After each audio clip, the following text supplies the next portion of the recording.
Good morning, ladies and gentlemen. This is the Stock Market Live with LCLD. We are live here. It has been about 30, 42 minutes here since the market been open. We have been watching it. Excuse me, I've had some technical difficulties here. I had to restart the iMac, but we got everything working now and it's rolling now. The market is trying to show some strength to the upside for the first time in a while here. It was selling off early this morning. Now the SPY is actually running up here, picking back up, going back to the upside here things. So we'll see which way or which direction the market is heading today. They've been down bad for a while. We're finally starting to see some buys come in. It's cool, man. That's cool. Ain't nothing wrong with that. There was a lot going on this morning. Like I said, PPI data is out. Jobless claim data is out. The market didn't take it too fine this morning, but then now that things are starting to look up here. Still super early though, you guys. How these false breakouts been getting faded here lately. So we'll see if that's another case of this false breakout situation right now.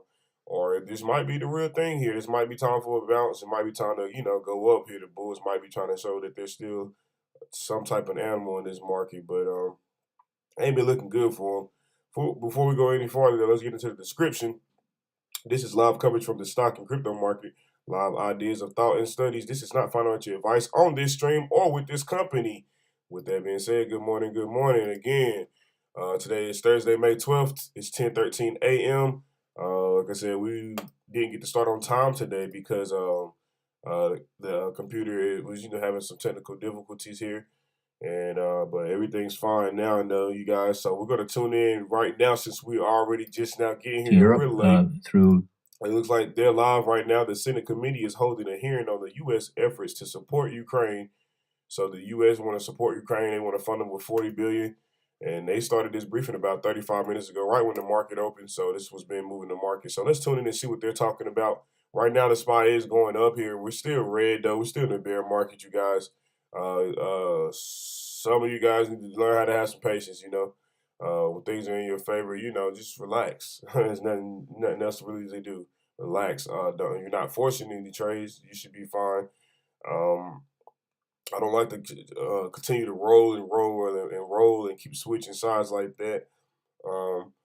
It's not healthy. It's not healthy for your brain or your portfolio. So we just gonna stick to what we got, you guys. We got time. Trust the time. I'm trusting it. You should trust it too. Let's tune into this right here, though. This is very important, and this is moving the markets.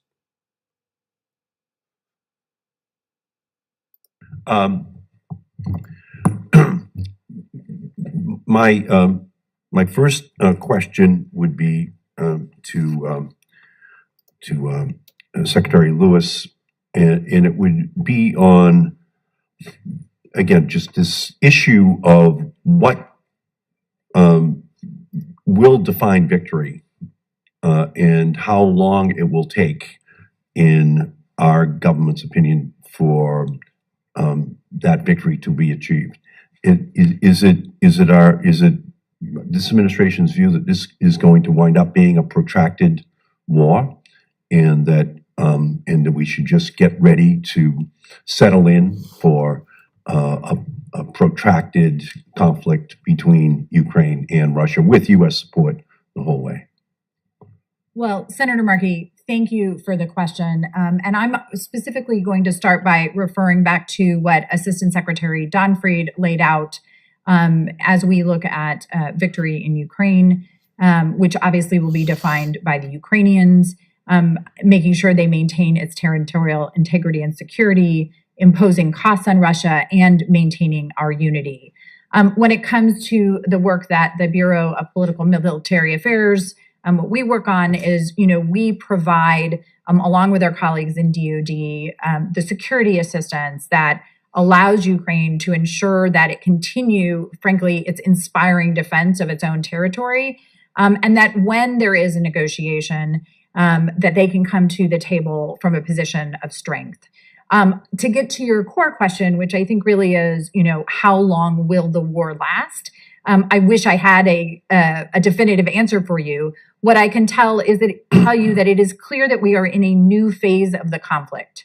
The Russians have retreated from Kyiv. They have moved to the south and the east, where the Ukrainians continue to fight valiantly.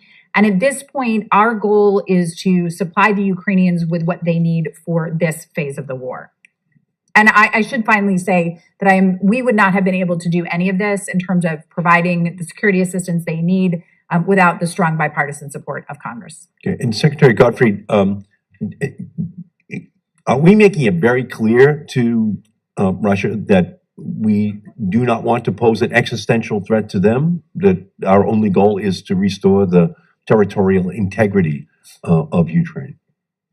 We are making it very clear to Russia that this is not a conflict between Russia and the United States. We are not going to engage directly in this war. President Biden has been explicit in saying we are not sending U.S. troops to fight in this war.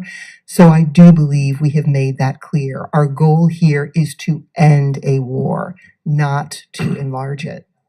And obviously, we don't want a nuclear conflict, and Putin is saber-rattling. Doesn't it make sense for the U.S. just to say flat out, we will not be the country that engages in a first use of nuclear weapons in Ukraine, just so that the whole world knows and Russia knows as well that will not be something that we will engage in, that a no first use policy of the use of nuclear weapons in Ukraine is what our policy is and will continue to be.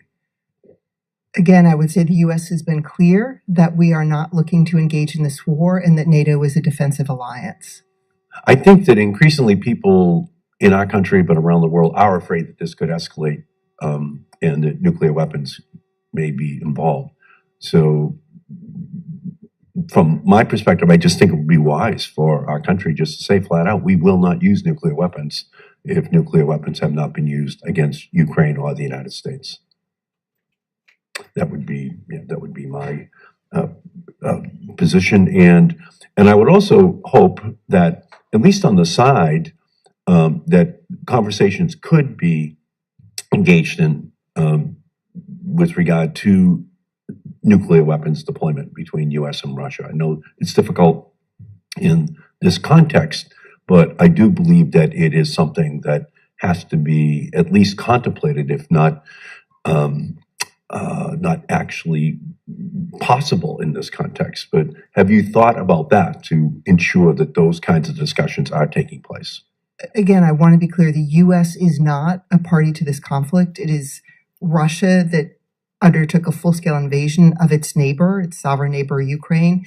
The United States is providing security assistance and weapons to Ukraine, but there's no question of the United States providing nuclear weapons to Ukraine. So in my mind, it's very clear the United States is not a direct party to this conflict and will be not sending troops or using its own weapons in this. Yeah, it's just I'm increasingly concerned, I think a lot of people are as well, that talk of doomsday machines just brings us back to Dr. Strangelove. In the 1962 movie, the exact same language, and that's when irrational conduct becomes contemplated and unfortunately could be engaged in. So I just would hope that any possible conversations or communications are made. I would prefer to be public in terms of no first use. And I do think you've seen the administration be very clear that it believes any talk on the Russian side about the use of nuclear weapons is irresponsible, and that we, the United States and Russia, have a particular responsibility as nuclear powers in how we talk about the use of those weapons. Thank you. Senator Risch. Yeah, thank you. First of all, I'm going to pick up where you left off there. This talk of nuclear weapons is something that needs to be undertaken very, very cautiously. Words matter. It is not the policy of the United States at this time to declare a no first use of nuclear weapons. We have what's called strategic ambiguity in that regard. Our allies have joined with us in that particular policy. I share Senator Markey's concern about irrational conduct. Unfortunately, it's not us that have control over the irrational conduct. We've seen probably about as irrational a conduct as possible when the decision was made to go into Ukraine. And they continue to talk irrationally, particularly about the use of nuclear weapons. That's it. It's as the secretary said, as the president has said, that is irresponsible discussion. They're irresponsible comments, and they ought to come off of the table. And unfortunately, we don't have control of that. So, but we need to keep pressing people that when you talk like that, it is grossly irresponsible. Secretary Donfried, well, in fact, any one of the four of you, I wrote a couple of weeks ago concerning the expansion of NATO, and we, the United States, have always been the last one to vote for accession for a new country. I want to reverse that this time. We're about to get 2 new members, and I've encouraged them, and lots of other members of Congress have encouraged them. In talking with the Finnish people and the Swedish before this whole thing started, they were already having real concerns about the decisions they had made to try to remain neutral. And they were already thinking that they needed to belong to a defensive organization. And we need to underscore over and over and over again, NATO is a defensive organization. It is not an offensive organization, and it's not going to attack anyone. It's not going to take any kind of offensive conduct. Having said that, it is the strongest defensive organization in the world, made up of 30, soon to be 32 members, who will defend every square inch of every piece of land in all 32 countries. Russia needs to understand this, and I think they do. I think that Putin's already made the calculation that he can't do anything with these countries. If he did, the Baltics would already be gone, I think. So we want to continue to underscore that. I look forward to welcoming Finland and Sweden. I think if you lived in that country, you'd take one look at what happened in Ukraine and say, look, we have no choice. We have got to get into NATO and provide this ourselves with joint defense with all these other countries. Because if we don't, who knows what's going to happen. I think all of us have misjudged the way things were going in Europe over the last decades. It looked like perhaps Russia was slowly, very slowly moving to being a responsible player on the international stage. And in one fell swoop, and they changed that. And we're kind of back to where we started from. And we all need to toughen up and strengthen our eastern flank, and we're going to do that. So, and I think they're coming. So, what can you tell me about the paperwork on these? Takes long, I know, and that's why I wrote and said, let's get started. Anybody tell me anything about whether you got my letter to begin with, and whether we're doing some preparation? Well, Senator Risch, very grateful for your engagement on this. As you know, the administration strongly supports NATO's open door policy. And in fact, a principle that we are defending in Russia's war against Ukraine is the right of every sovereign country to make its own decisions about its security and foreign policy. So I think this issue is fundamental in this conflict. And in the case of Finland and Sweden, these obviously are very close and valued defense partners of the United States. As you know, they already have a partnership relationship to NATO. They're both key EU allies. And I am so struck in reflecting on where Finland and Sweden are today in terms of their relationship with NATO, that this is another piece of the mounting evidence of what a strategic failure Putin is suffering today. You know, if we take Finland, if we think about how carefully Finland has managed its relationship with Russia over time, Finland has an 830-mile border with Russia. And if you had asked me at my confirmation hearing, do you think Finland and Sweden will apply for NATO membership during your 10 years as Assistant Secretary? I would have said no. But we saw Finland move immediately after Russia's full-scale invasion on February 24 because it changed the security situation fundamentally. So I am struck by how so much of what Putin says he was seeking to avoid, he has brought about.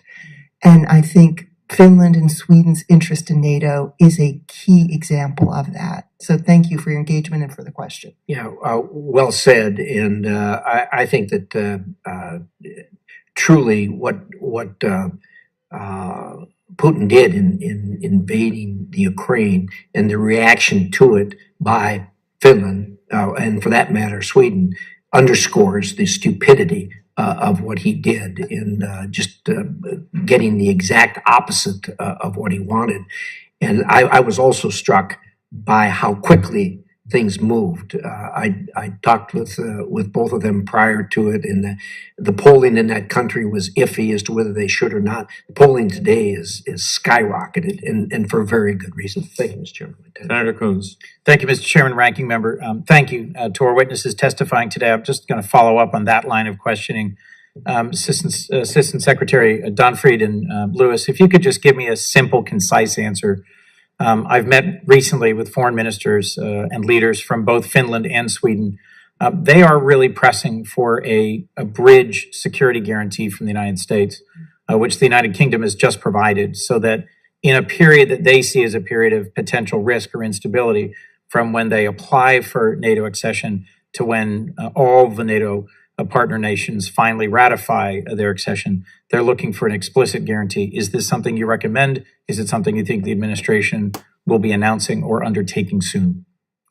Senator Coons, thanks very much for the question. You're right. We saw the British Prime Minister Boris Johnson extend I understand. security assurances Yes yesterday. or no, please. What I want to get to is what you mean by security guarantee. We've been clear that there's no Article 5 guarantee Right, of before a course. country joins NATO. So we will surely find ways to assure Finland and Sweden, but what the nature of that would be is still to be worked out. Do we have a lot of time to work that out?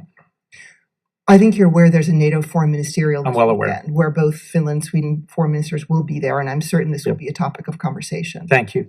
I'm concerned about the port of Odessa, and in particular the impact on Ukraine of having virtually all of its agricultural exports barred from export. Assistant Secretary Lewis, I'd be interested in whether you think there is any path towards getting some international humanitarian avenue towards opening the port of Odessa. That may have been addressed by the assistant administrator as well, but to me, the humanitarian impact, I chaired a hearing on this yesterday with the head of the World Food Program and a number of others.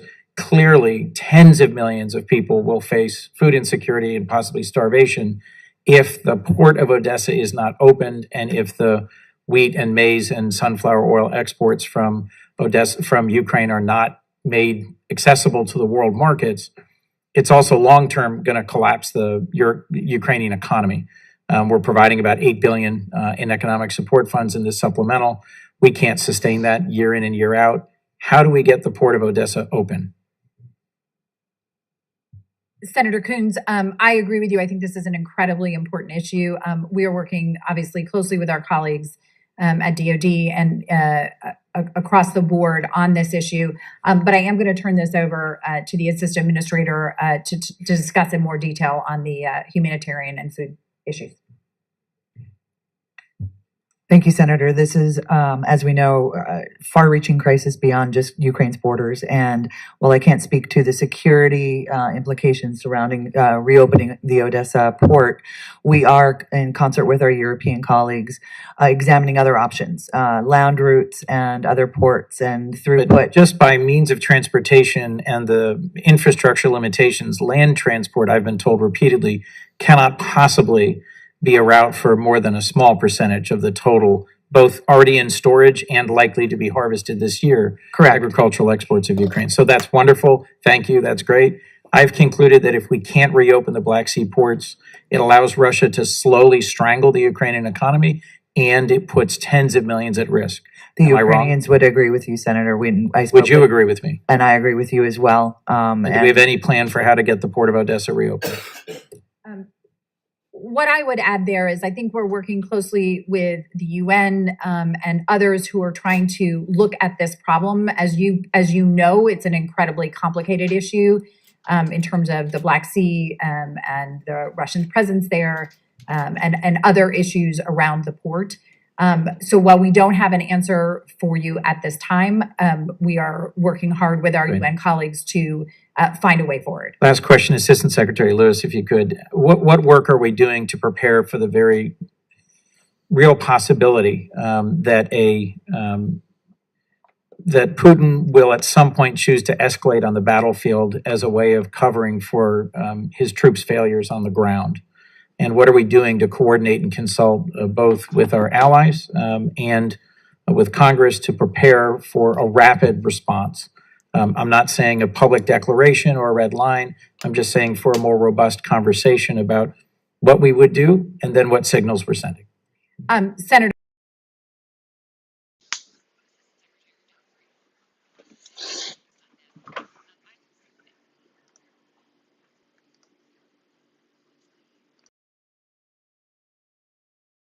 Will continue to clear, and I think we have both publicly and privately that consequences and the seriousness of which we take all of these.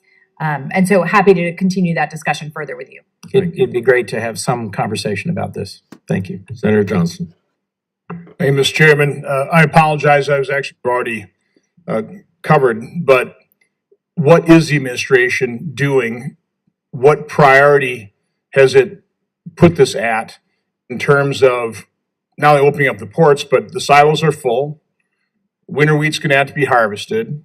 The fertilizer, what specifically is being done? And other than just talking about to your U.S. partners, I mean, are we working to develop a neutral flotilla to get into the Black Sea and feed the world? And whoever's best capable of answering it. Thank you, Senator, for that very important question. And I will take what we are doing right now and turn it over to my colleague about what potential scenarios and opening up, as you said, a flotilla, ports, what other options are to get the grain out, to get the agricultural commodities out. Right now, we know the implications are far-reaching globally, and what we are doing internally is making sure that the supply lines for feeding the internally displaced persons and Ukrainians still within Ukraine's borders are open, and that they get essential foodstuffs, both with the WFP as well as with that's good, but I'm talking about between Russia and Ukraine, what I'm hearing, 30% of world grains. It's a massive amount, and Africa and host nations are at risk of starvation. What are we doing to free that up? I would think making it a very high priority item to both President Zelensky and Putin that this must be done, and we're going to engineer a way to get it done sooner rather than later. I mean, there's not many days to spare here. We have to do this. You're absolutely right, Senator. And the challenge is not just the logistics and the exports, but it's actually getting the planting season back on track and the inputs in the ground so that the supply, this isn't a one-off just moving what's in storage. It's making sure that the spring harvest proceeds and the summer harvest and fall harvest proceeds and the planting seasons continue. Supply chains are disrupted. Inputs are hard to get in and moved around the country. And frankly, in those areas where the Ukrainians have retaken land, we have to go in with our colleagues and demine that farming space so that they can actually plant safely. We are focused on that. And so I would take the question and put it in two parts. What are we doing to ensure growth and production continues safely? And then there's a logistic issue of how we get it out once we're able to safely plant, grow, harvest, and then export. Okay, well, again, I'm told the silos are full. So that's kind of step one. Let's empty those silos, okay? And then, harvest the wheat. But again, I would say the first step is to make this a really big issue publicly. be raising it. I don't hear everything the administration says, but I have not heard the administration really raise this and put this out as a top priority. Senator Johnson, I want to assure you the administration feels your sense of urgency. The United States has the presidency of the UN Security Council this month of May. And next week, Secretary Blinken will be spending 2 days in New York, one for a ministerial on food security and the other for a UN Security Council conversation on this. So the United States is using its presidency of the UNSC this month to put a spotlight on the issue and galvanize international support around this. To the specific logistics issue, which you're absolutely right on, we have to date been sending that Ukrainian grain out through the port of Constanta. And the concern is whether we can continue to do that because there may be other grain shipments from Serbia and Hungary coming into that port. So there's a question about whether we can increase the capacity there. Are there other ports on the Black Sea like Varna that we can use? The port of Odessa is part of the conversation. So there we are very actively and urgently focused on this mission. So I want to assure you that, yes, we share your concern and we are trying to put a spotlight on it. I would just do it more publicly. Final question. Do you have any initial estimates of the cost of rebuilding? You know, we're talking about a $40 billion aid package right now. I think the American public, I think the world needs to understand the economic devastation. I'm assuming the way it gets paid for is eventually on some reasonable royalty on oil and gas. You know, Russia gets less than what they hope for. The people who use oil and gas will, obviously be picking up the tab. But any idea, just make people aware of how much this is going to cost to rebuild Ukraine? Oh, my crystal ball is cloudy because we don't know when the war ends. I understand, but what's the devastation so far? I mean, again, the human toll is incalculable.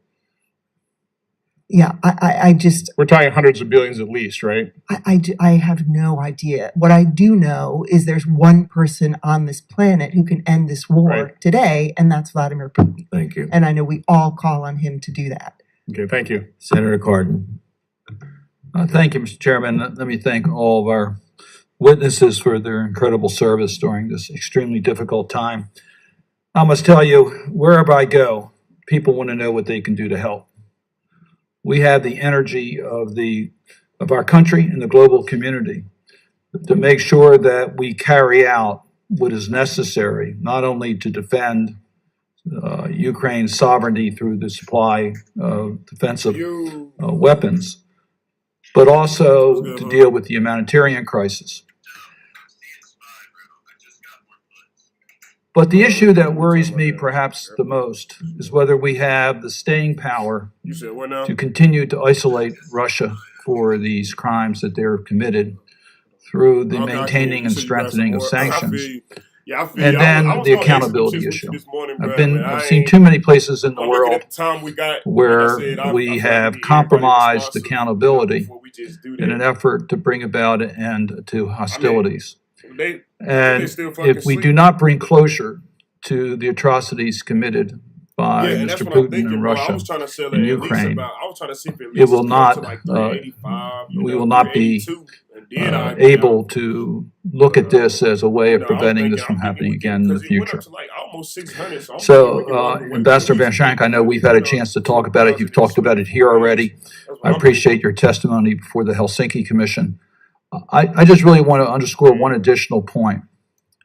The testimonies are now clear that Russia has deported a substantial amount of Ukrainians to Russia, maybe as many as 1 million, that's their count, maybe as many as 200,000 children. These are not evacuees, these are forced deportations in an effort to wipe out the Ukrainian culture. That's genocide. When will the international community come together to recognize that this is not just war crimes that have been committed, which are horrible in itself by individual soldiers, but a plan to wipe out the culture of a country and requires a response that's equal to that charge. So yeah, you saw the first rejection at 393? Thank you, Senator Cardin. I share your outrage. You saw that first rejection at 393? I know you said something about direct attacks against civilians, the use of sexual violence, the deportation forced of civilians. We're also seeing information about